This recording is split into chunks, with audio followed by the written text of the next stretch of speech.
आप note down कर सकते हैं। सो गाइज यहाँ पर शुरुआत करते हैं एनसीईआरटी की पहली लाइन से, are we not lucky that plant reproduce sexually. क्या हम लकी नहीं है कि प्लांट जो है सेक्सुअली रिप्रोड्यूस करते हैं? आप खुद सोचिए।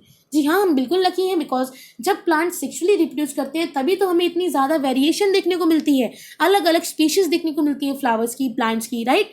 The merits of flower that we enjoy gazing at, the scents, the perfume that we swoon over, the rich colors that attract us are all there is as an aid to sexual reproduction। जो भी हम enjoy करते हैं flower के बारे में, जैसे कि हम इतने सुंदर सुंदर कलर अपने आसपास देख पा रहे हैं, वो कलर्स कहाँ से मिले हैं? इन्हीं फ्लावर्स से मिले हैं। इतनी प्यारी प्यारी फ्रेग्रेंस आपको अलग अलग प्रोडक्ट्स में आजकल देखने को मिल रही है। देखो, आप सोप लेकर के आते हो, उसमें अलग फ्रेग्रेंस होती है, ठीक है। आप एक अलग परफ्यूम लेकर के आते हो, उसमें अलग फ्रेग्रेंस है। तो ये फ्रेग्रेंस कहाँ से आ रही हैं? ये सभी जो फ्रेग्रेंस आ रही हैं, बहुत ही प्यारे प्यारे परफ्यूम्स आते हैं और बहुत ही अच्छी अच्छी उनकी खुशबू होती है, वो सभी हमें फ्लावर्स की वजह से मिलती है, ठीक है। Flowers do not exist only for us. देखो, फ्लावर्स सिर्फ और सिर्फ आपके लिए नहीं बन रहे हैं, वो इसलिए नहीं बने हैं कि आप आओगे और उनको तोड़ करके ले जाओगे, उनके जो फ्रूट्स हैं उनको लेकर के चले जाओगे, नहीं, ऐसा बिल्कुल भी नहीं है।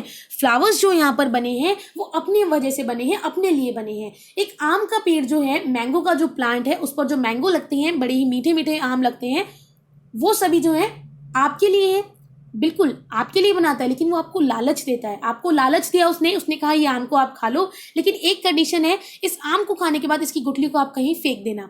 जैसे आप उस गुठली को फेंकोगे, वहां पे वो आम का पेड़ जो है वो ग्रो हो जाएगा, एक नया पेड़ बन जाएगा। तो इससे क्या हुआ? सीड डिस्पर्जल हुआ, अलग अलग जगह पे सीड डिस्पर्स हो गया, ठीक है। और वहां पे नए नए आम के, जिसको आपने खाया उसका सीड फेंका, उसी चीज के प्लांट उग गए और प्लांट्स बन गए, ठीक है। ये हुआ एग्जाम्पल कि जो फ्लावर्स है वो सिर्फ हमारी नीड के लिए नहीं, हमारी सेल्फिशनेस के लिए नहीं, वो अपने यूज के लिए बनते हैं। क्लियर है बिल्कुल। उसके बाद हम यहाँ पर देखते हैं एक लोटस का प्लांट आपने देखा है ना, रिलीजियसली जो ब्रह्मा होते हैं वो किसके ऊपर विराजमान होते हैं?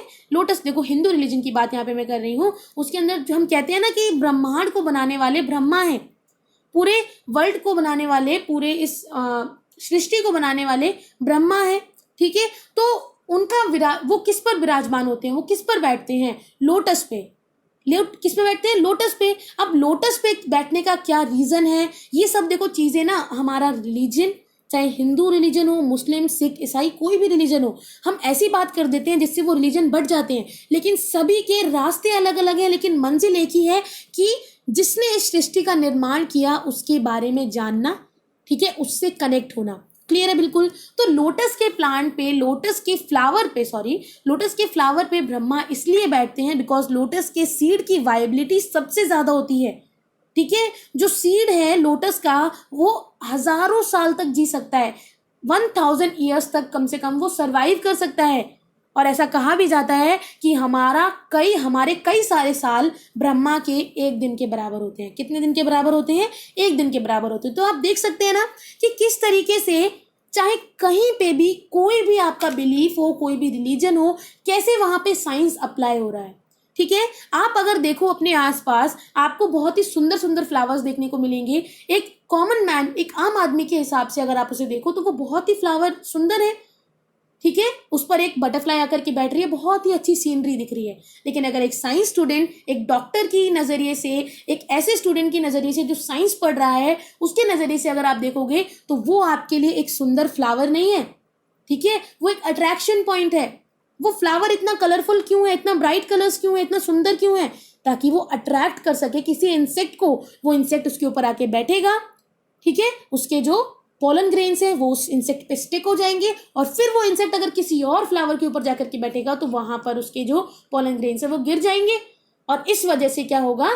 गैमीट ट्रांसफर कर गए, मेल गैमीट फीमेल गैमीट तक चला गया, और इस प्रोसेस को बोलते हैं पॉलिनेशन। एक एक चीज के बारे में आगे पढ़ेंगे, लेकिन अभी थोड़ी सी आपको इंट्रोडक्शन देना चाहूंगी, ठीक है। आगे चलते हैं। All flowering plant show sexual reproduction. सभी फ्लावरिंग प्लांट जो हैं वो सेक्सुअल रिप्रोडक्शन शो करते हैं, ठीक है। जिसके अंदर भी फ्लावर आपको देखने को मिल रहा है, इसका मतलब ये है कि वहां पे सेक्सुअल रिप्रोडक्शन हुआ है। A look at the diversity of structure. कितने अलग अलग स्ट्रक्चर है? क्या सभी फ्लावर एक जैसे हैं? नहीं, सभी फ्लावर एक जैसे नहीं होते हैं। फ्लावर्स और फ्लावर्स के पार्ट्स भी एक जैसे नहीं होते हैं, अलग अलग होते हैं, ठीक है। तो यहाँ पर सभी अलग अलग चीजों के होने के बावजूद ये देखा जाता है, इतनी एवोल्यूशन होने के बावजूद, इतनी अडेप्टेशन होने के बावजूद ये देखा जाता है कि दो चीजें तो बननी चाहिए। वो क्या है? क्या होना चाहिए, एक फ्रूट बनना चाहिए और सीड बनना चाहिए, इसकी फॉर्मेशन होनी चाहिए। क्लियर है। इस चैप्टर के अंदर हम उसी चीज को जानेंगे कि मॉर्फोलॉजी क्या होता है, फ्लावर की मॉर्फोलॉजी क्या है, क्या क्या पार्ट्स होते हैं फ्लावर के, स्ट्रक्चर कैसा होता है और उसके अंदर सेक्सुअल रिप्रोडक्शन कैसे होता है। क्लियर है बिल्कुल। तो यहाँ पर हम जो बात करेंगे वो बात करेंगे about the angiosperm flower, angiosperm plant के फ्लावर के बारे में। ठीक है, तो हम फ्लावर के बारे में जानेंगे और सेक्सुअल रिप्रोडक्शन के बारे में जानेंगे पार्ट 1 में, जो कि हम अभी जानने वाले हैं। तो सेक्सुअल रिप्रोडक्शन क्या आपने चैप्टर 1 देखा है? बिल्कुल देखा है। तो अगर देखा है तो उसमें से आप मुझे बताइए सेक्सुअल रिप्रोडक्शन के बारे में मैंने आपको क्या बताया था। Sexual reproduction is a reproduction process where there is two individual या फिर टू पेरेंट्स आर इन्वॉल्व। ठीक है, तो उसकी वजह से क्या बनता है, एक जाइगोट बनता है जो कि डिफरेंट होता है फ्रॉम द पेरेंट्स, क्लोन नहीं होता, कार्बन कॉपी नहीं होता, इसलिए वेरिएशन देखने को मिलती है सेक्सुअल रिप्रोडक्शन में। तो इसके अंदर 3 स्टेजेस होती हैं। वो 3 स्टेजेस क्या होती हैं? पहला गैमेटोजेनेसिस, यानी कि गैमीट बनेंगे, formation of haploid gamete, gamete हमेशा एन कंडीशन में होते हैं, हैप्लॉइड होते हैं 2 एन मिलके, मेल गैमीट फीमेल गैमीट मिलके 2 एन कंडीशन बनाते हैं जिसे हम जाइगोट बोलते हैं। क्लियर है बिल्कुल। फिर आता है फर्टिलाइजेशन, जब ये male gamete N condition female gamete N condition दोनों मिलते हैं उसे बोलते हैं fusion of gametes, both gametes. ठीक है, और प्रोसेस का नाम होता है फर्टिलाइजेशन, जिसमें क्या बनता है, फ्यूजन होने के बाद जाइगोट बनेगा। देन जाइगोट डेवलप होगा आगे एम्ब्रियो में, so there is a formation of embryo, जिस प्रोसेस को बोलते हैं एम्ब्रियोजेनेसिस। क्लियर है। अब फ्लावर के बारे में हम जानना शुरू करते हैं। सेक्सुअल रिप्रोडक्शन के बारे में तो हम ऑलरेडी चैप्टर 1 में पढ़ चुके हैं और मैंने थोड़ा बहुत आपको रिकॉल भी करवा दिया। अब हम बात करेंगे फ्लावर के बारे में। Flower is a fascinating organ of angiosperm. Flower क्या होता है? फ्लावर जो है वो रिप्रोडक्टिव यूनिट होती है किसकी? एंजियोस्पर्म की, प्लांट की। ठीक है, ह्यूमन बींग्स की काफी क्लोज रिलेशनशिप होती है with the flowers since time immemorial. आपको याद भी नहीं होगा, बहुत पुराने समय से ह्यूमन बींग्स की जो रिलेशनशिप है, जो कनेक्शन है फ्लावर्स के साथ, वो बहुत गहरा है। क्यों? बिकॉज फ्लावर एक ऐसा ऑब्जेक्ट है जिसको एस्थेटिक वे में, ठीक है, ऑर्नामेंट्स बनाने के लिए, सोशली, रिलीजियसली, किसी भी रिलीजन में, कल्चरल वैल्यू, इन सभी के लिए यूज किया जाता है। जैसे कि हमारी जो फीलिंग्स है उन्हें कन्वे करने के लिए, हमारे इमोशंस को कन्वे करने के लिए हम इन पर्टिकुलर फ्लावर्स का यूज करते हैं, अलग अलग फ्लावर्स का यूज करते हैं। वो फीलिंग्स क्या हो सकती हैं? Love, to show your love to someone, आप फ्लावर देते हो उनको। टू शो योर अफेक्शन, आप फ्लावर्स देते हो। अपनी हैप्पीनेस शो करने के लिए आप फ्लावर्स का यूज करते हो। ग्रीफ, मॉर्निंग, ठीक है, शोक बना रहे हो, किसी को लास्ट रिस्पेक्ट पे कर रहे हो तो भी आप क्या दोगे? फ्लावर्स वहां पे रखोगे उनके रिस्पेक्ट में। तो फ्लावर ना ह्यूमंस के साथ काफी ज्यादा अटैच है, काफी ज्यादा कनेक्टेड है। हर एक जगह पे आपको फ्लावर की जरूरत पड़ेगी। शादी हुई, फ्लावर से डेकोरेशन हुआ, किसी की डेथ हो गई, फ्लावर से लास्ट रिस्पेक्ट पे किया। ठीक है, मैं तो सिर्फ 2 ही एग्जांपल दे रही हूँ, बहुत सारे एग्जांपल है। आप किसी को पसंद करते हो, किसी के साथ अपनी हैप्पीनेस शेयर करना चाहते हो तो शुरुआत फ्लावर से करते हो। क्लियर है बिल्कुल। सो अब आपको ना यहाँ पर फ्लावर का स्ट्रक्चर देखना होगा। ये है लॉन्गिट्यूडनल सेक्शन ऑफ फ्लावर। एक फ्लावर लिया, उसको बीच में से काट दिया गया है और उसी का डायग्राम है। उसका क्या है? ये डायग्राम है। ओके, शुरुआत करते हैं सबसे नीचे से। सबसे नीचे जो आपको ये स्टॉक लाइक स्ट्रक्चर दिख रहा है ना, एक एक्सेस दिख रहा है जिसे हम कहते हैं पेडिसिल। क्या कहेंगे इसे? पेडिसिल। पेडिसिल के ऊपर आपको क्या देखने को मिलेगा? फीमेल रिप्रोडक्टिव पार्ट, जो कि गाइनोशियम होता है। क्या होता है?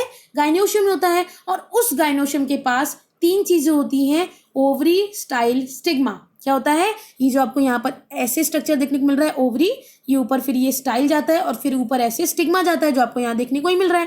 क्लियर है बिल्कुल। तो ये हो गया आपका। अब ओवरी, स्टाइल और स्टिग्मा, ये तीनों किसको शो करते हैं? पिस्टिल को। ठीक है, क्योंकि फीमेल रिप्रोडक्टिव पार्ट को हम गाइनोशियम कहते हैं और गाइनोशियम का यूनिट क्या होता है? पिस्टिल। क्लियर है मेरी बात। उसके बाद हम बात करेंगे ये जो ग्रीन लीफी स्ट्रक्चर आपको देखने को मिल रहा है ना, ठीक है, जो आपकी बहुत सुंदर सुंदर सी पेटल होती हैं, पंखुड़ियां होती हैं, उससे नीचे ना आपको ये जो बहुत ही अच्छा स्ट्रक्चर देखने को मिल रहा है, किसका स्ट्रक्चर है ये स्ट्रक्चर है, बिल्कुल सही, कैलिक्स। एक ग्रीन लीफी स्ट्रक्चर देखने को मिलता है जिसका नाम है कैलिक्स, और कैलिक्स की यूनिट को हम बोलते हैं सेपल। ओके, अब सेपल से थोड़ा ऊपर आइए, सेपल से थोड़ा ऊपर आइए तो आपको देखने को मिलेगा पेटल। ठीक है, यहाँ पर नाम लिख लीजिए कोरोला। क्या लिखेंगे? कोरोला। अब इस कोरोला की यूनिट को हम बोलते हैं पेटल। ठीक है, बहुत ही ब्राइट होती है। ओके, ये जो हमें पंखुड़ियां दिखाई देती हैं, जो कि सेकेंड रिंग होती है। देखिए, बहुत ध्यान सुनिएगा। एक फ्लावर जो है, जो पार्ट्स होते हैं फ्लावर के, वो 4 रिंग के बने होते हैं। पहली रिंग गाइनोशियम, दूसरी रिंग अब जानते हैं, बिल्कुल सही, यहाँ पर गाइनोशियम के बाद आएगा आपका कैलिक्स, देन कोरोला।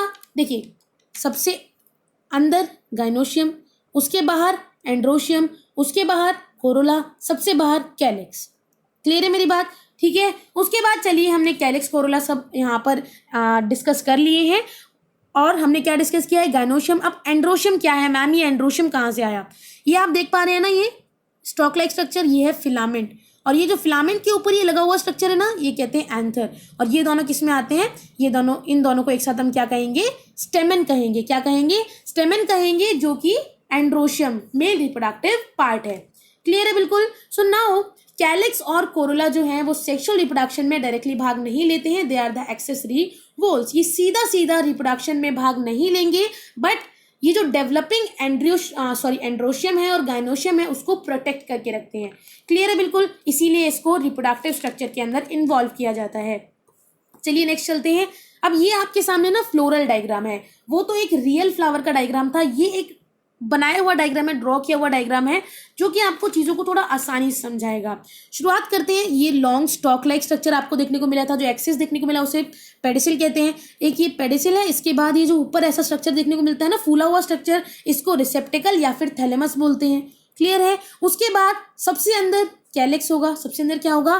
कैलिक्स, जिसकी यूनिट को आप सेपल बोलते हो।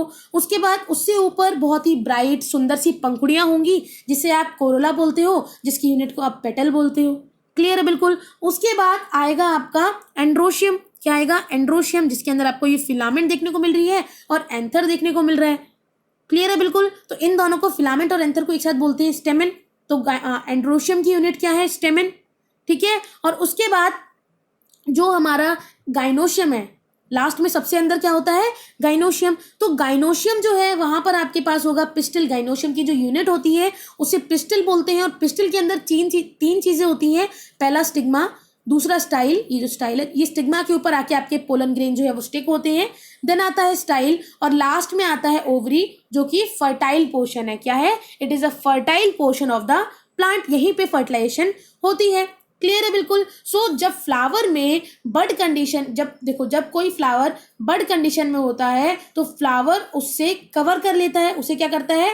प्रोटेक्ट करता है। क्लियर है बिल्कुल? कोरोला जो होता है वो बहुत ही ब्राइट अट्रैक्टिव स्ट्रक्चर होता है। कोरोला कौन सा है? पेटल वाला स्ट्रक्चर। ठीक है, जो कलरफुल होता है, ये बहुत ही कलरफुल होता है और ये इंसेक्ट को अट्रैक्ट करने के लिए काम आता है। एंड्रोशियम क्या होता है? एंड्रोशियम मेल पार्ट होता है फ्लावर का, गाइनोशियम फीमेल पार्ट होता है फ्लावर का। क्लास 11th का मॉर्फोलॉजी वाला जो चैप्टर है उसके अंदर बहुत अच्छे से मैंने आपको ये चीजें समझाई हुई हैं, लेकिन क्योंकि हमने नया सेशन शुरू किया है तो इसके अंदर हम थोड़ा बहुत मॉर्फोलॉजी वाले चैप्टर्स में से भी यहाँ पे समझ रहे हैं।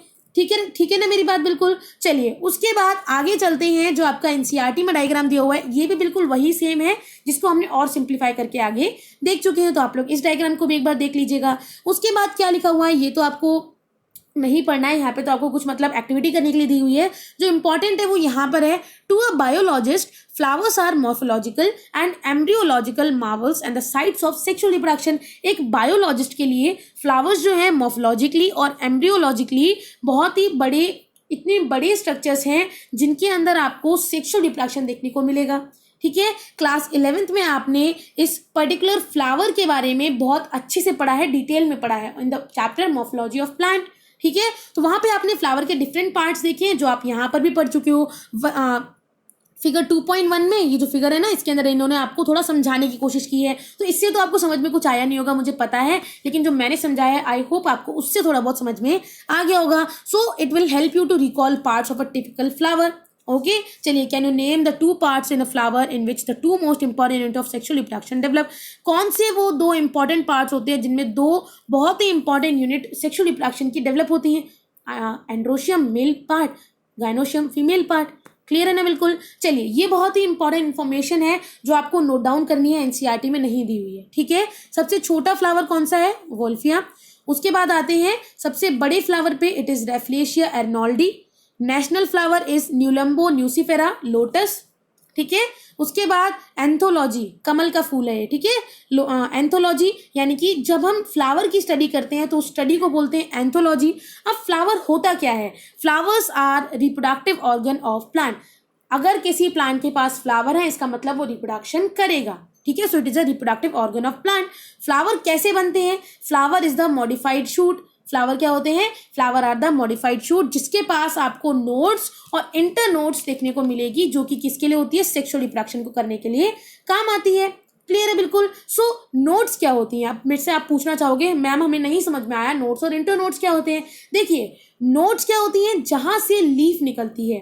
एक चीज आप देखिएगा, मैं यहाँ पर बना करके दिखाती हूँ।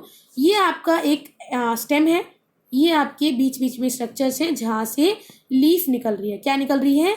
लीफ निकल रही है इस तरीके से। क्लियर है मेरी बात? तो ये जहां से आपकी लीफ निकलती है तो उसे हम क्या कहते हैं? नोड कहते हैं। और इन दोनों नोड्स के बीच में जो डिस्टेंस है इसे इंटर नोड कहते हैं। क्लियर? तो स्टेम में हमें नोड देखने को मिलती है क्योंकि स्टेम में हमें लीफ देखने को मिलती है, और रूट में लीफ जो है वो नहीं निकलती है, तो उसमें हमें नोड नहीं देखने को मिलता है। दो नोड के बीच में जो जगह होती है उसे क्या बोलते हैं? इंटरनोड बोलते हैं। सो नोड और इंटरनोड का मिलना स्टेम की खासियत होती है। ये दो नोड आपस में जब मिलते हैं, ठीक है, तो बीच वाले स्ट्रक्चर को इंटरनोड कहते हैं। और नोड और इंटरनोड के मिलने के जो खासियत है वो किस में देखने को मिलेगी? स्टेम में देखने को मिलेगी। सो बेसिकली फ्लावर जो है वो एक मॉडिफाइड शूट मतलब स्टेम, रूट मतलब रूट, ठीक है। तो फ्लावर जो है वो एक मॉडिफाइड स्टेम होता है, मॉडिफाइड स्टेम का भाग होता है। क्लियर है ना? बिल्कुल। चलिए, तो ये चीज तो बिल्कुल क्लियर हो गई होगी आई होप। उसके बाद आगे चलते हैं। ये बहुत ही इंपॉर्टेंट एग्जाम्पल है जो आगे आपको देखने को मिलेंगे। Flowers of bamboo. जो बैम्बू स्पीशीज का फ्लावर होता है वो अपनी पूरी लाइफ टाइम में सिर्फ एक बार ही फ्लावर शो करता है। बेसिकली 50 से 100 साल का लाइफ स्पैन होता है, जिसमें सिर्फ एक बार ही रिप्रोडक्शन करता है, एक बार ही फ्लावर शो करेगा। नीला कुरिंजी यानी कि स्ट्रोबिलेंथस कुंथियाना, जो कि 12 साल में एक बार फ्लावर शो करेगा, 12 साल में एक बार रिप्रोडक्शन करता है, ठीक है। कुछ बायपेरेंटल रिप्रोडक्शन भी शो करते हैं। It is a characteristic feature of all plant except for plant, जो कि क्या है? टेनिया और फेस्क्यूला जीनस के प्लांट को छोड़ के बाकी सभी के अंदर आपको बायपेरेंटल रिप्रोडक्शन देखने को मिलेगा। चलिए यहाँ पर हम शुरू करते हैं किसके बारे में? स्ट्रक्चर ऑफ फ्लावर के बारे में, कि एक फ्लावर का स्ट्रक्चर जो है उसके अंदर क्या क्या होता है। The flower is a reproductive unit in angiosperm. Flower क्या है? फ्लावर एक रिप्रोडक्टिव यूनिट है किसकी? एंजियोस्पर्म की, ठीक है। It is meant for sexual reproduction. अब फ्लावर बनने का रीजन क्या है? फ्लावर इसलिए बना ताकि वहां पे सेक्सुअल रिप्रोडक्शन हो पाएगा। ये ना सिर्फ इंट्रोडक्शन वाला लेक्चर है, ठीक है, क्योंकि एनसीईआरटी में ना सीधा शुरुआत कर दी गई है कि जो एंथर वगैरह के बारे में बताने से। लेकिन पहले आपको ये तो जानना जरूरी है ना कि कैलेक्स, कोरोला, एंड्रोशियम, गाइनोशियम क्या होता है। तो वो चीजों का इंट्रोडक्शन मैं आपको इस पर्टिकुलर पार्ट 1 में दे रही हूँ। आप लोग अगर मुझ पर ट्रस्ट करते हो तो प्लीज पूरी वीडियोस देखना, पूरे पार्ट्स देखना, तभी आपको समझ में आएगा कि मैं कैसे एनसीईआरटी की लाइन बाय लाइन कवर करती हूँ। क्योंकि जो आपके ये जो मॉर्फोलॉजी, एनाटॉमी और ये sexual reproduction in flowering plant, human reproduction, ये ऐसे चैप्टर हैं जिनमें अगर आप एनसीईआरटी को भी फॉलो करोगे ना, बिल्कुल लाइन बाय लाइन फॉलो करोगे, तो बहुत बड़ा पोर्शन आप कवर कर लोगे। इसमें आपको बाहर जाने की जरूरत ही नहीं है, किसी रेफरेंस बुक की जरूरत ही नहीं है, ठीक है। सो अ टिपिकल फ्लावर, एक टिपिकल फ्लावर के अंदर मोस्ट जनरली कितने होते हैं? 4 डिफरेंट तरीके के वोल्स होते हैं, ठीक है। 4 डिफरेंट तरीके के वोल्स प्रेजेंट होते हैं जो कि एक दूसरे के ऊपर ये कुछ रिंग्स होती हैं।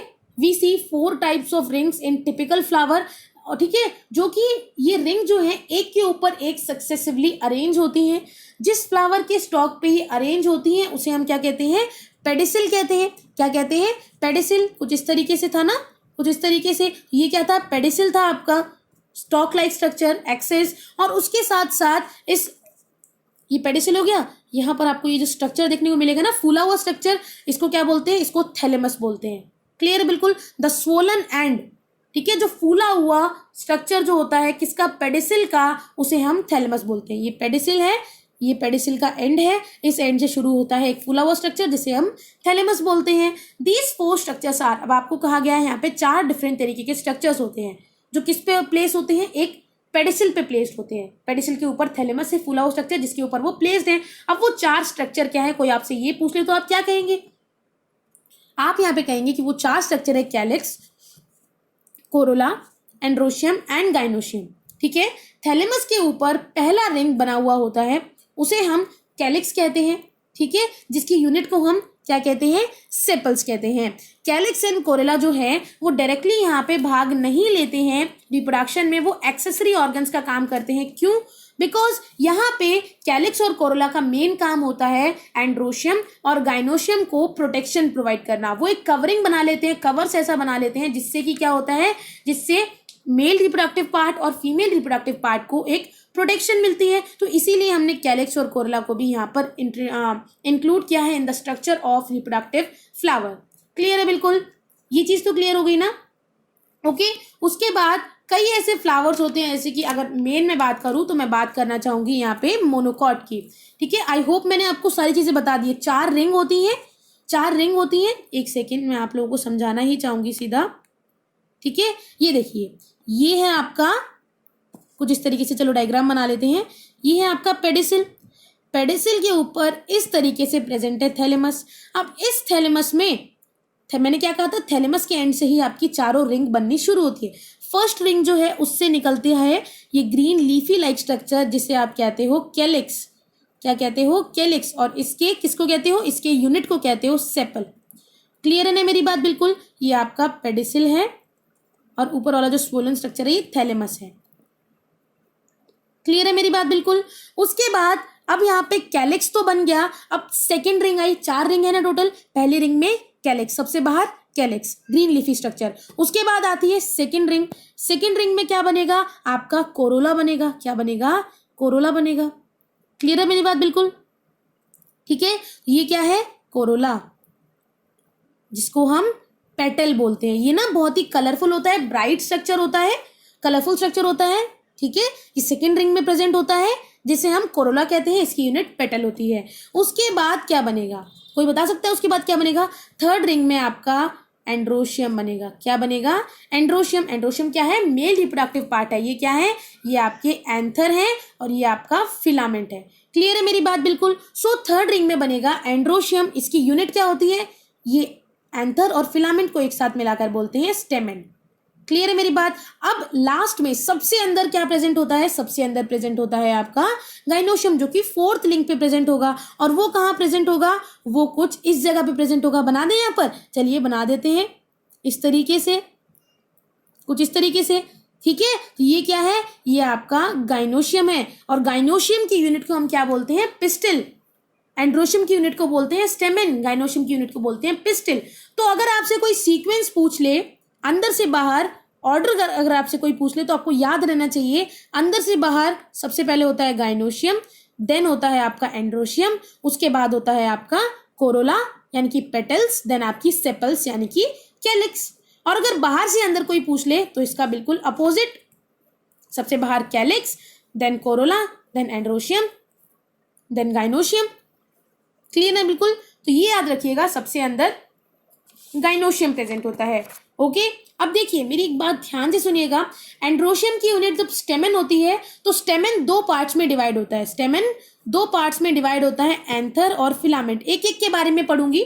जब आपको एंड्रोशियम, सिर्फ एंड्रोशियम पढ़ाऊंगी ना, तब बताऊंगी एंथर क्या होता है, फिलामेंट क्या होता है। हालांकि स्ट्रक्चर में आप ऑलरेडी देख चुके हो। और उसके बाद जो फीमेल रिप्रोडक्टिव स्ट्रक्चर होता है गाइनोशियम, वो डिवाइडेड होता है 3 पार्ट्स में। वो 3 पार्ट क्या होते हैं, स्टिग्मा, स्टाइल, ओवरी।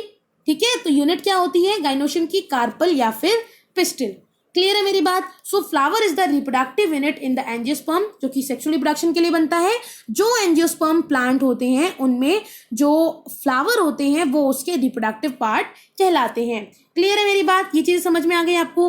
अब देखिए कई ऐसे फ्लावर्स होते हैं, जैसे कि अगर मैं बात करूं तो मोनोकॉट्स के बारे में। अब मोनोकॉट्स क्या होते हैं ये भी बात कर लेते हैं। हम किसकी बात कर रहे हैं, एंजियोस्पर्म की बात कर रहे हैं। ठीक है, एंजियोस्पर्म्स की बात कर रहे हैं। तो एंजियोस्पर्म में 2 पोर्शन में डिवाइड कर दिया गया है, एक है मोनोकॉट, एक है डाइकॉट। ठीक है, सो मोनोकॉट वाले कौन से होते हैं, मोनोकॉट वाले वो फ्लावर्स होते हैं जिनके एम्ब्रियो में सिर्फ एक सिंगल कॉटिलेडन होता है। ठीक है, और डाइकॉट वो होते हैं जिनमें डाई मतलब 2, मोनो मतलब 1, तो जिसमें एक कॉटिलेडन होगा, जिनके एम्ब्रियो में एक कॉटिलेडन होगा वो मोनोकॉट कहलाएंगे। जिनके एम्ब्रियो में 2 कॉटिलेडन होंगे वो डाइकॉट कहलाएंगे। अब कई बच्चों के दिमाग में होगा, मैम मुझे नहीं समझ में आया कॉटिलेडन क्या है। आपने 1 और 2 तो समझा दिया, लेकिन ये कॉटिलेडन क्या है। देखिए आप बस इतना समझ लीजिए, हालांकि इस चैप्टर में इन सब चीजों का मतलब नहीं है, लेकिन चैप्टर के कोर कॉन्सेप्ट को समझने के लिए आपको ये चीजें पता होनी चाहिए, ठीक है। तो कॉटिलेडन एम्ब्रियो के अंदर प्रेजेंट एक फ्लैशी लीफ लाइक स्ट्रक्चर होता है जिसमें फूड स्टोर होता है। उस फूड स्टोरेज स्ट्रक्चर को हम कॉटिलेडन कहते हैं, जो कि नरिशमेंट प्रोवाइड करता है टू द डेवलपिंग एम्ब्रियो, ठीक है। अब अगर हम एग्जाम्पल लें तो अगर आप एक मूंगफली को देखें, मूंगफली को आप एक तरीके से उसका छिलका उतार दें और छिलका उतारने के बाद जब आप उसे खोल करके देखेंगे तो वो 2 पार्ट्स में डिवाइड हो जाती है। क्या हो जाती है? 2 पार्ट्स में डिवाइड हो गई, ठीक है। तो वो क्या हुई? वो डाइकॉट हो गया, ठीक है, क्योंकि उसके अंदर 2 कॉटिलेडन्स थे तो वो 2 पार्ट्स में डिवाइड हो गए। लेकिन अगर आप एक ग्रेन वीट के गेहूं का दाना देखें, आप एक चावल का दाना देखें, तो क्या आप उसको 2 पार्ट्स में डिवाइड कर सकते हो बीच में से? नहीं। तो मोनोकॉट के अंदर जो कैलेक्स और कोरोला जो होते हैं वो अलग अलग नहीं दिखाई पड़ते हैं, वो एक साथ ही प्रेजेंट होते हैं, एक साथ एक यूनिट बनाते हैं। उस स्ट्रक्चर को हम क्या कहते हैं? पेरिएंथ ऑफ द फ्लावर। क्या मेरी बात आपको समझ में आई? ठीक है। मोनोकॉट फ्लावर के अंदर जो कैलिक्स और कोरोला वो दोनों ही अलग अलग नहीं समझ में आते हैं, दोनों ही एक साथ प्रेजेंट होते हैं। और जब वो एक साथ प्रेजेंट होते हैं तो वो एक यूनिट बनाते हैं, जो क्या होती है? उस स्ट्रक्चर को हम कहेंगे पेरिएंथ ऑफ द फ्लावर। क्लियर है? बिल्कुल। अब आपको 2 तरह के फ्लावर देखने को मिलते हैं, एक हो गया बाइसेक्सुअल, एक हो गया यूनिसेक्सुअल। देखो, पेरिएंथ की जो यूनिट होती है उसे हम टेपल कहते हैं, प्लीज लिख लीजिएगा, ठीक है। उसके बाद बाइसेक्सुअल फ्लावर क्या होते हैं, यूनिसेक्सुअल फ्लावर क्या होते हैं? जब फ्लावर में मेल और फीमेल सेक्स ऑर्गन दोनों ही प्रेजेंट होंगे तो क्या होगा? तो वो फ्लावर बाइसेक्सुअल फ्लावर कहलाएगा, विच मीन्स मेल और फीमेल यानी कि एंड्रोशियम और गाइनोशियम दोनों ही प्रेजेंट हैं सेम फ्लावर के ऊपर, तो वो फ्लावर कहलाएगा बाइसेक्सुअल, ठीक है। अगर एक ऐसा फ्लावर है जिसके पास या तो सिर्फ क्या है? स्टेमन यानी कि एंड्रोशियम है, या फिर सिर्फ कार्पल यानी कि फीमेल रिप्रोडक्टिव ऑर्गन यानी कि गाइनोशियम है, तो उसे हम यूनिसेक्सुअल कहेंगे। अगर कोई एक रिप्रोडक्टिव पार्ट प्रेजेंट है, या तो एंड्रोशियम या फिर गाइनोशियम, तो वो होता है यूनिसेक्सुअल फ्लावर। और अगर दोनों ही प्रेजेंट हैं, एंड्रोशियम भी और गाइनोशियम भी, तो उसे हम कहेंगे बाइसेक्सुअल फ्लावर। क्लियर है मेरी बात? उसके बाद हम आते हैं यहाँ पर सिमेट्री के ऊपर। ये बहुत ही इंपॉर्टेंट है कि जब आप सिमेट्री करते हो, डिवाइड करते हो किसी भी फ्लावर को, तो उसे हम क्या कहते हैं? मॉर्फोलॉजी ऑफ फ्लावरिंग प्लांट्स के बारे में जो चैप्टर था उसके अंदर आप ऑलरेडी देख चुके हो ये सिमेट्री के बारे में, तो उसको थोड़ा रिकॉल करते हैं। तो सिमेट्री में एक्टिनोमॉर्फिक सिमेट्री, जाइगोमॉर्फिक सिमेट्री, ये 2 सिमेट्री आएंगी, ठीक है। एक्टिनोमॉर्फिक कौन सी होती है? ऐसे फ्लावर जिनको किसी भी प्लेन से आप काटोगे, ठीक है, और वो 2 इक्वल हाफ में बढ़ जाएंगे, तो उन्हें हम क्या कहेंगे? उन्हें हम रेडियल सिमेट्री कहेंगे। क्या कहेंगे? Radial symmetry. ओके, देखो कुछ इस तरीके से है, मैं आपको बनाकर ही दिखा देती हूँ एक डायग्राम। एक बात बताइएगा कि ये आपका क्या है? फ्लावर है, ठीक है। ये आपका फ्लावर है, आप इसको यहाँ से भी काटो, यहाँ से भी काटो, दोनों तरीके से, यानी कि एक से ज्यादा आप उसको किसी भी प्लेन से काटो, वो 2 पार्ट्स में ही डिवाइड हो रहा है, नहीं हो रहा है 2 पार्ट्स में डिवाइड, ठीक है। तो ये हो गया रेडियल सिमेट्री, यानी कि 2 पार्ट्स में डिवाइड हो जा रहा है, चाहे आप किसी भी एक्सिस को लेकर के उसे 2 पार्ट्स में डिवाइड करो, ठीक है। तो ऐसे ही सिमेट्री को बोलते हैं, ऐसे फ्लावर को बोलते हैं एक्टिनोमॉर्फिक फ्लावर। इसका फ्लोरल फॉर्मूला में बहुत अच्छा यूज होता है, बहुत ही अच्छा सिंबल है जो कि आपको याद भी हो जाएगा इजीली, कुछ इस तरीके से, ठीक है। अब आते हैं जाइगोमॉर्फिक फ्लावर कौन से होते हैं? ये ऐसे फ्लावर होते हैं जिसे सिर्फ एक ही प्लेन से 2 पार्ट्स में डिवाइड कर सकते हैं, ठीक है। कुछ इस तरीके का कि अगर आपका कुछ इस तरीके का ये प्लांट है, ठीक है, कुछ इस तरीके का आपका प्लांट है, आपको इसको 2 पार्ट्स में डिवाइड करना है। तो अगर आप यहाँ से डिवाइड करोगे तो ये 2 इक्वल पार्ट्स में डिवाइड हो जाएगा, लेकिन अगर आप यहाँ से करोगे तो क्या ये 2 इक्वल पार्ट्स में डिवाइड हो रहा है? नहीं हो रहा है। तो आप ऐसे फ्लावर में जिसमें सिर्फ एक ही प्लेन से आप उसे 2 पार्ट्स में डिवाइड कर पाओ, तो उसमें आपको बाइलेटरल सिमेट्री देखने को मिलती है, और उन्हें हम कहते हैं जाइगोमॉर्फिक फ्लावर। और इसका जो सिंबल होता है वो कुछ इस तरीके से होता है।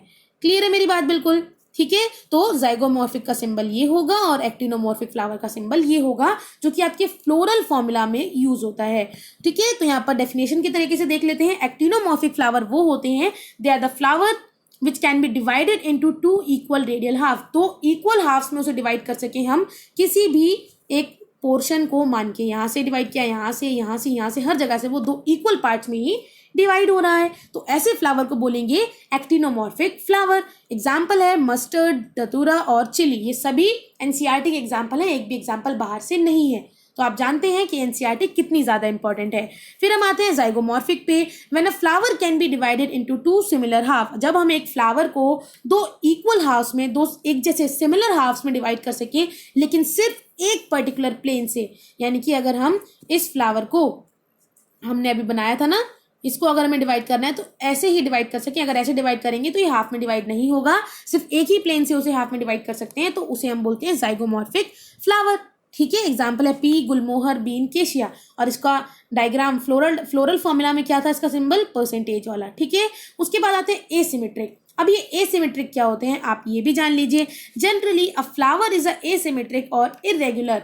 ठीक है, एक फ्लावर एसिमेट्रिक और इरेगुलर तब कहलाता है जब उसे हम दो सिमिलर हाफ्स में डिवाइड ना कर पाए। ठीक है, अगर हम उसे दो सिमिलर हाफ्स में डिवाइड नहीं कर पाएंगे किसी भी प्लेन से, तो उसे कहेंगे, क्या बोलेंगे, एसिमेट्रिक, यानी कि सिमेट्री नहीं हो पाएगी इसकी। एग्जाम्पल है कैना।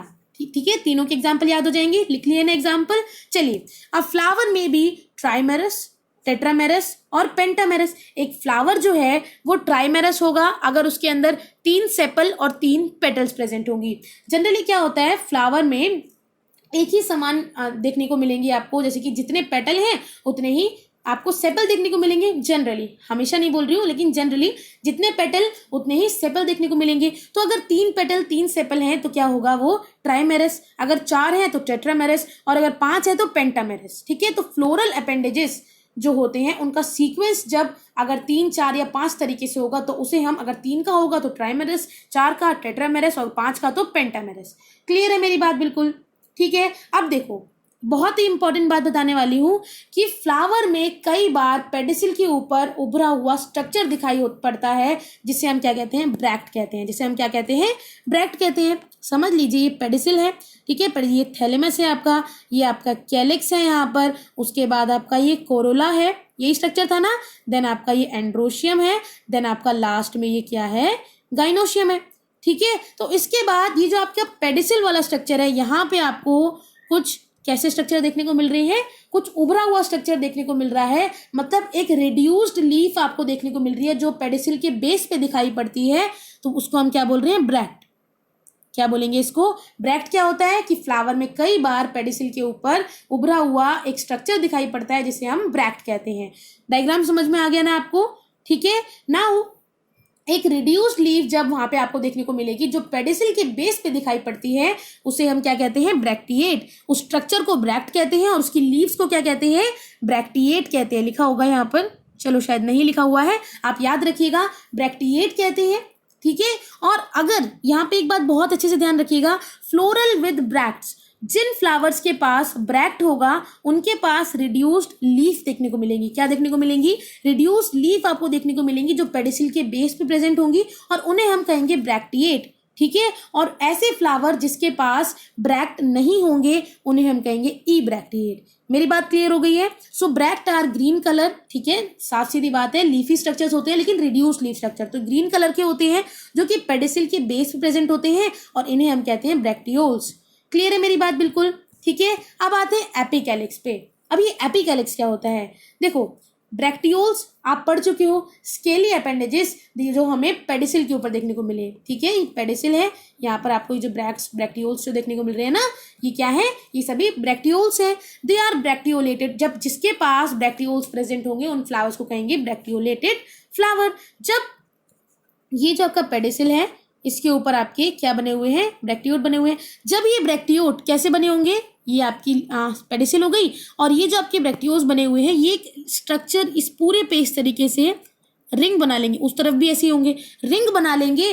तो क्या होगा, when there is a ring in bracteole, जब एक रिंग बन जाती है इन ब्रैक्ट स्ट्रक्चर्स की, तो उसे हम बोलते हैं एपिकैलिक्स। एपी मतलब बाहर, ठीक है, कैलिक्स से बाहर, कैलिक्स सबसे बाहर का स्ट्रक्चर होता है फ्लावर का, उससे भी बाहर अगर कुछ है तो वो होगा एपिकैलिक्स। ठीक है, एग्जाम्पल, सबसे बेस्ट एग्जाम्पल है मेंबर्स ऑफ मालविएसी फैमिली। अब देखिए, बहुत ही इंपॉर्टेंट चीज आ गई है जो आप लोगों को अगर याद हो तो आप लोगों ने मॉर्फोलॉजी वाले चैप्टर में पढ़ा था कि हाइपोगाइनस फ्लावर क्या होते हैं, एपिगाइनस फ्लावर क्या होते हैं और पेरीगाइनस फ्लावर क्या होते हैं।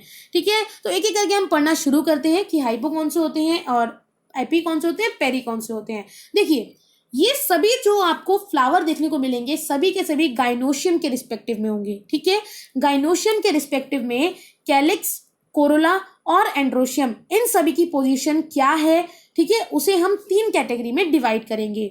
ओके, अब आप एक बात मेरी ध्यान दीजिएगा, गाइनस मतलब फीमेल पार्ट यानी कि गाइनोशियम। तो फीमेल पार्ट क्या होता है, फीमेल पार्ट गाइनोशियम होता है। गाइनोशियम के अंदर क्या होता है, ओवरी होता है, ठीक है। तो इसलिए ओवरी किसके अंदर है, गाइनोशियम के अंदर। उसी के बेसिस पे हम डिसाइड करते हैं कि सुपीरियर ओवरी होगी या फिर हाफ इंफीरियर या फिर इंफीरियर ओवरी, ठीक है। तो बात करते हैं हाइपोगाइनस फ्लावर की। हाइपोगाइनस फ्लावर कौन से होते हैं, इनके अंदर क्या होगा, in the hypogynous flower the gynoecium occupies the highest position, यानी कि आपका जो क्या बोलते हैं, ये पेडिसिल हो गया, ठीक है, उसके बाद ये थैलेमस हो गया, और यहाँ पर सबसे ऊपर क्या होगा, सबसे ऊपर होगा गाइनोशियम, ठीक है, फीमेल रिप्रोडक्टिव पार्ट। और इसके नीचे से बाकी सारे स्ट्रक्चर बनने शुरू होंगे, जैसे कि ये आपका कैलिक्स, ये आपका कोरोला, ठीक है, ये आपका एंड्रोशियम, ये सभी क्या है, ये इसके नीचे से बनने शुरू हुए हैं, which means lower to female part. तो इसको बोलते हैं हाइपोगाइनस। हाइपो का मतलब क्या होता है, क्या कोई बता सकता है मुझे?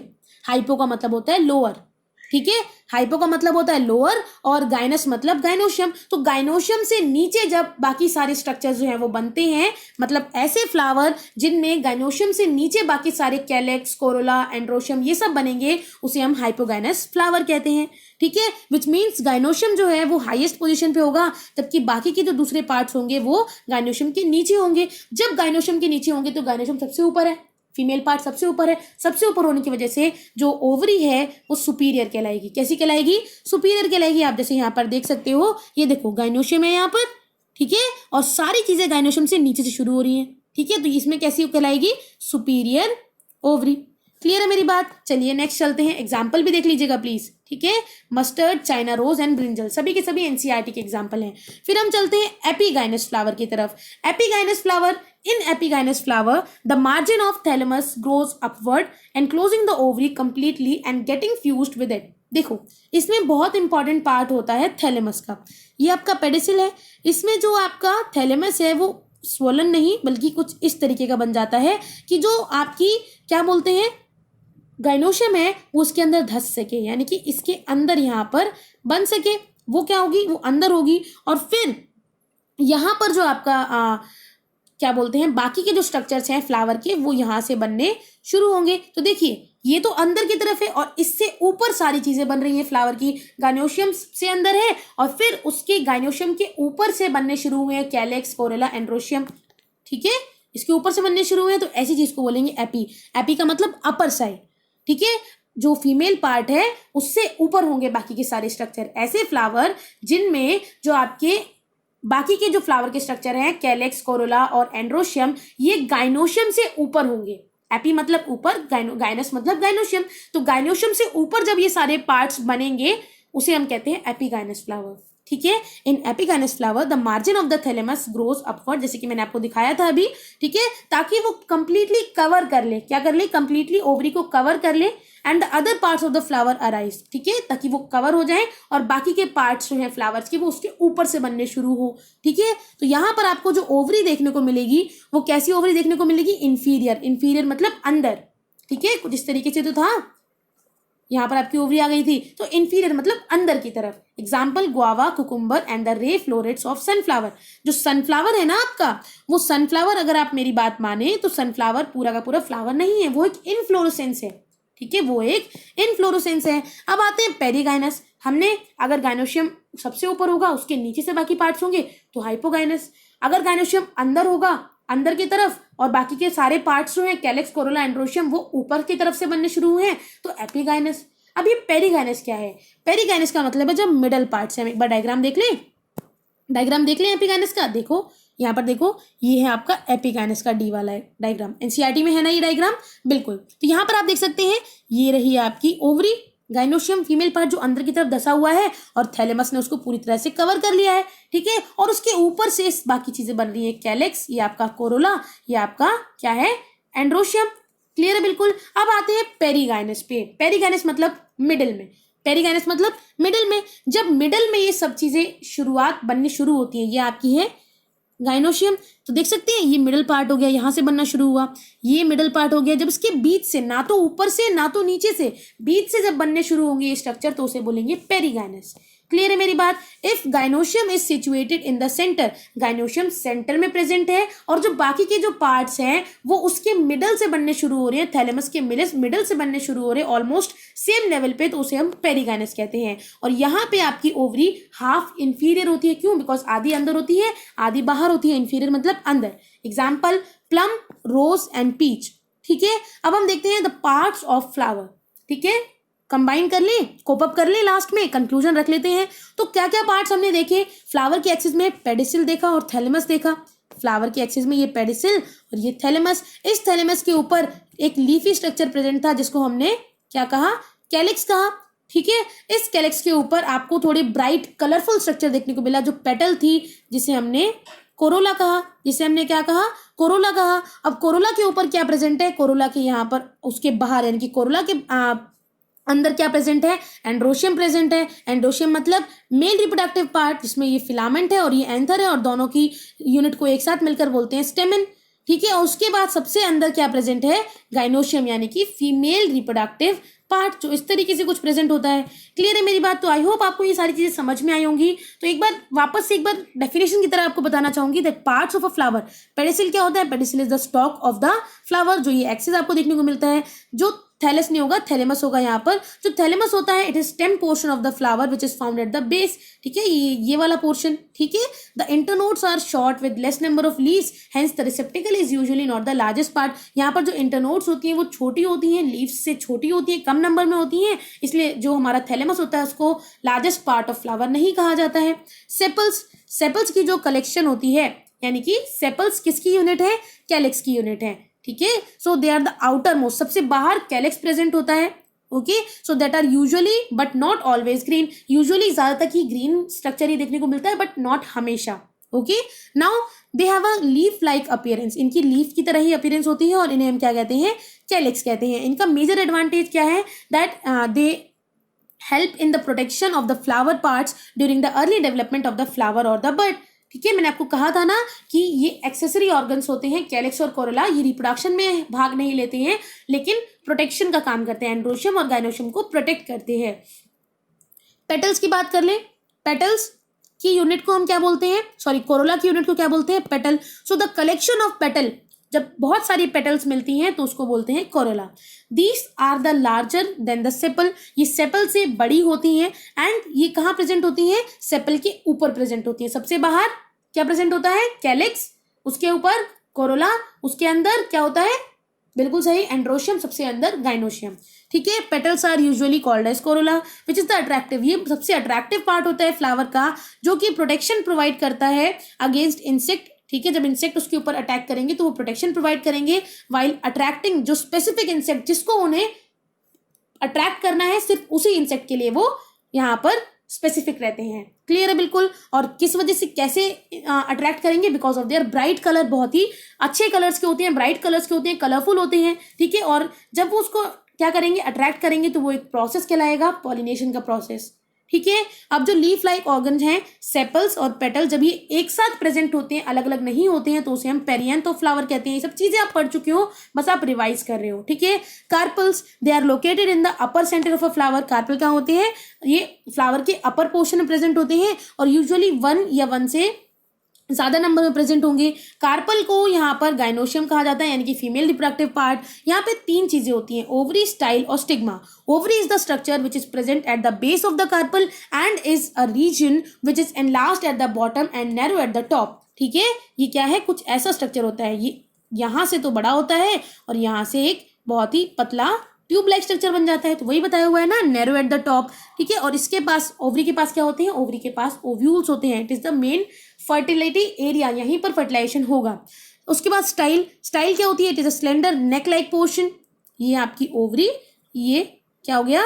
यहाँ पर क्या हो गया? बिल्कुल सही, स्टाइल हो गया, और ऊपर स्टिग्मा हो गया। तो ये नेक लाइक स्ट्रक्चर क्या है? It is a style. उसके बाद stigma is present at the tip. ये जो पोर्शन आप देख रहे हो ये स्टिग्मा है। इसको ज्यादा पता करने की जरूरत नहीं है ना, समझ में आता है ना? ठीक है, फिर आते हैं स्टेमन। स्टेमन के अंदर 2 पार्ट्स आपको देखने को मिलेंगे, एक एंथर और एक फिलामेंट। ठीक है। Stamens are the male part of the flower, जो कि पॉलन ग्रेन्स को प्रोड्यूस करते हैं। ये चीज़ें बहुत डिटेल में दी हुई है एनसीईआरटी में भी, और वहाँ पर भी हम कंप्लीट करेंगे। कंप्लेन और कंप्लीट मिक्स हो गया, वहाँ पर भी हम कंप्लीट करेंगे। लेकिन एक जनरली आइडिया आपके पास होना ज़रूरी है कि कौन सी चीज़ क्या होती है फ्लावर के अंदर। ठीक है, क्लियर है मेरी बात बिल्कुल। सो ओके, अब यहाँ से अब हम शुरुआत करेंगे प्री फर्टिलाइजेशन इवेंट की, कि एंथर कैसे बनता है। देखो, प्री फर्टिलाइजेशन इवेंट क्या होते हैं? गैमीटोजेनेसिस, गैमीट्स का बनना। ठीक है, कैसे बनेंगे वो सब किस में आएगा? प्री फर्टिलाइजेशन इवेंट में, जो एनसीईआरटी में दिया हुआ है। ठीक है, और डायरेक्टली दे दिया गया था। ये फ्लावर के बारे में तो इतना बताया ही नहीं गया था जितना मैंने आपको बताया। तो ये बहुत इंपॉर्टेंट इन्फॉर्मेशन है जो एनसीईआरटी में नहीं दी हुई है, क्लास 11th में दी हुई है लेकिन 12th में नहीं दी हुई है। तो आपको इनको कनेक्ट करना होगा आपस में, जो मैंने आपके लिए कर दिया है। ठीक है, वीडियो पसंद आई हो तो लाइक करना, शेयर करना। पार्ट 2 की लिंक आपको डिस्क्रिप्शन बॉक्स में मिल जाएगी अगर आप कुछ दिनों बाद इस वीडियो को देख रहे हैं। लेकिन अगर आप आज ही देख रहे हैं तो कल तक इसका नेक्स्ट पार्ट भी अपलोड हो जाएगा। Okay, so guys with that's it, thank you so much, have a good day. मिलते हैं नेक्स्ट पार्ट के साथ।